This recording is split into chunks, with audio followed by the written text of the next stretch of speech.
I'm sitting on the edge of my childhood bed at my parents' house, the familiar creak of the mattress a stark contrast to the chaos in my chest.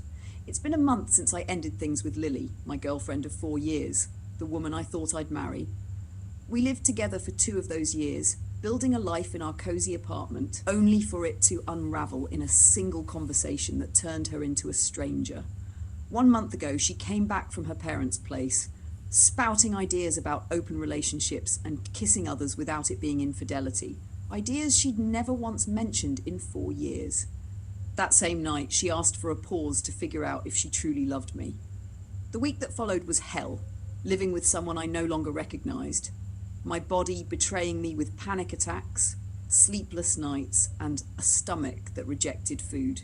At 28, I'm left with a broken heart, an empty apartment, and a quiet anger that whispers of making her see what she destroyed, even if I know revenge won't heal the wounds she left.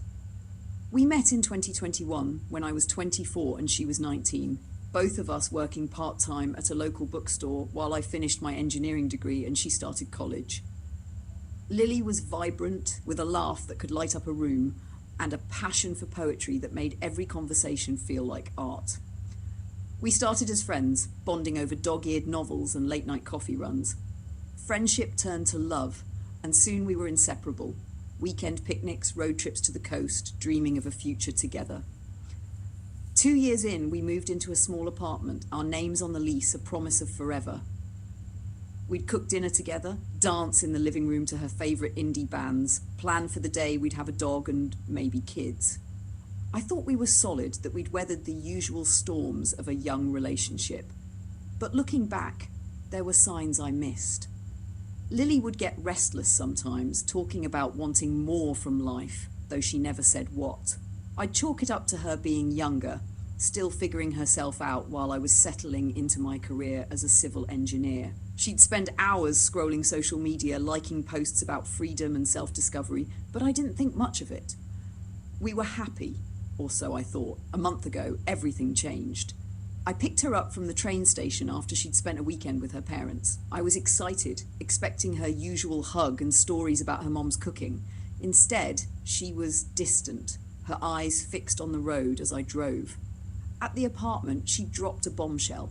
"I've been thinking," she said, her voice casual, like she was discussing dinner plans. "I don't think kissing other people is cheating, not if there's no love involved. Maybe we should try an open relationship." I froze, my hands gripping the steering wheel, her words slicing through me.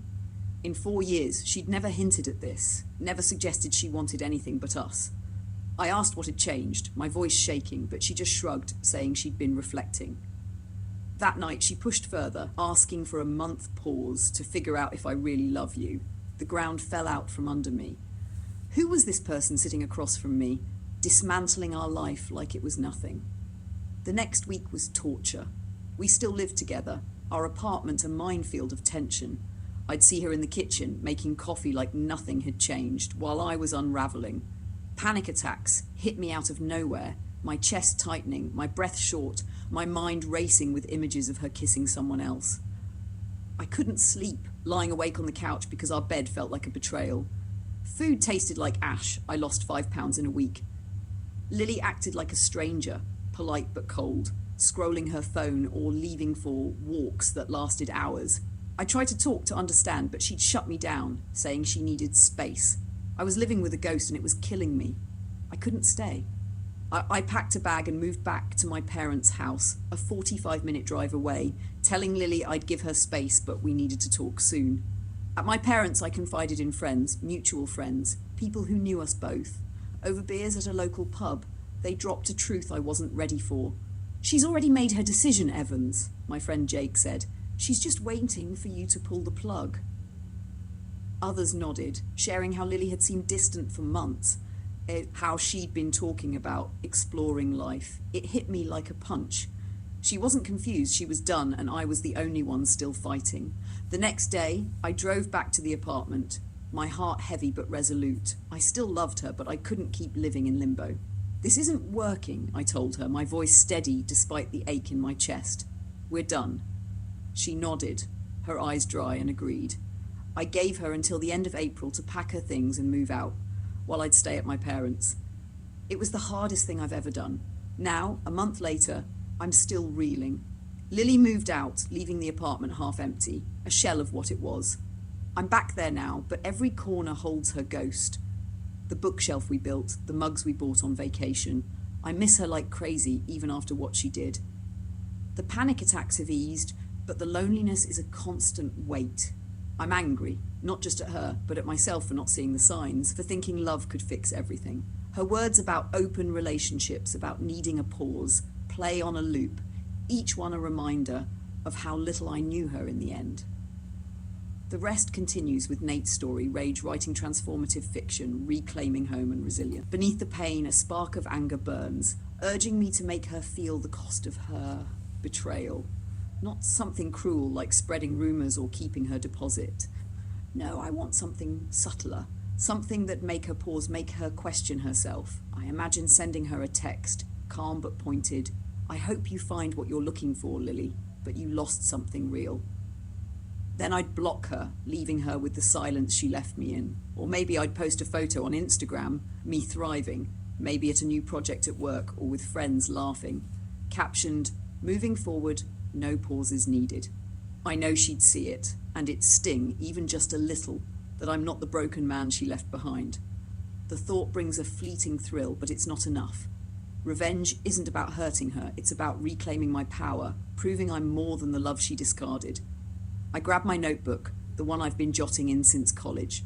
Writing has always been my escape, a way to process the chaos in my heart. I've dabbled in stories before, crafting suspenseful tales inspired by the thrillers I read to distract myself, but tonight I need something different. I start a new story, not a text to Lily, but a fictionalized version of this pain, a way to turn my hurt into something I can control. I call my character Nate, a version of myself but bolder, more resolute. In the story, Nate's partner of years blindsides him with talk of open relationships, asking for a pause that shatters his world. But Nate doesn't crumble. He rebuilds, quietly, methodically, becoming a version of himself that shines brighter than ever. Nate's revenge isn't loud, it's strategic. He doesn't beg his ex to stay. Instead, he moves on, landing a promotion, surrounding himself with people who see his worth. He sends her a single, anonymous gift, a keychain they bought on their first trip, with a note, "You wanted freedom, I found mine." He builds a life so vibrant it overshadows her absence, sharing glimpses online that he knows she'll see, him at a music festival, laughing with new friends.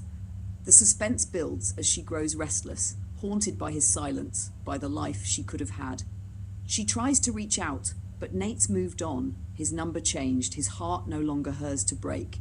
He doesn't destroy her, he lets her own regret do the work, watching from a distance as her pause becomes a permanent loss. I pause, my pen hovering over the page. Is this too much? Am I writing a fantasy to escape my own heartbreak? Maybe, but it feels good, like I'm reclaiming a piece of myself. I keep writing, the story growing richer, more intricate. Nate's ex starts noticing cracks in her new life, the freedom she craved feeling empty, replaced by the weight of what she left behind. My pages fill, each word a release for my anger, my pain, my need to be seen. Hours pass, the apartment quiet except for the hum of the fridge. I close the notebook, exhausted but lighter. Writing Nate's story isn't just therapy, it's a mirror showing me I'm stronger than I feel right now.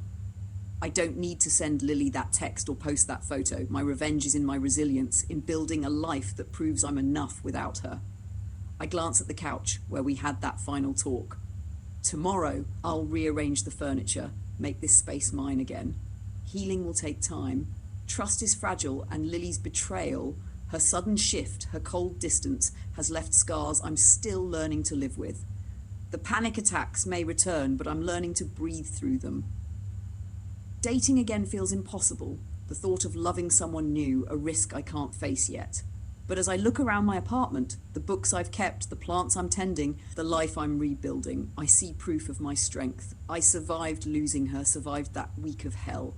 I'll survive this.